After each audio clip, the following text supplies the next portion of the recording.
Hello বন্ধুরা, again welcome back to my YouTube channel. সকলকে জানাই শুভ রথযাত্রা। আমাদের বাবাই সকাল সকাল রথ নিয়ে বেরিয়ে গেছে।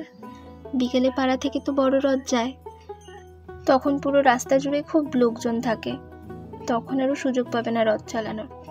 তাই সকাল সকাল ও রথ নিয়ে চলে এসছে। তারপর আমি আর মা একটু ও রথটাকে টেনে নিলাম। ওদের দেখলে ছোটোবেলার কথা মনে পড়ে যায়। আমরাও সবাই এরকম দল বেঁধে রথ নিয়ে বেরোতাম, রথ নিয়ে সবার বাড়ি বাড়ি যেতাম আর সবাইকে রথ টানাতাম। আর সবাই যে দক্ষিণাটা দিত সেটা জমিয়ে রেখে উল্টো রথের পরে একেবারে ওটা দিয়ে পিকনিক করতাম। এই যে আমার ছাত্রী আর তার বোন, ওরা দুজনে মিলে একটু রথ টেনে নিচ্ছে। আর রথের দিন বৃষ্টি হবে না এটা তো হতে পারে না। তারপরে দেখো ঝমঝম করে বৃষ্টি নেমে গেছিল। বৃষ্টিতে আমরা আটকে গেছিলাম।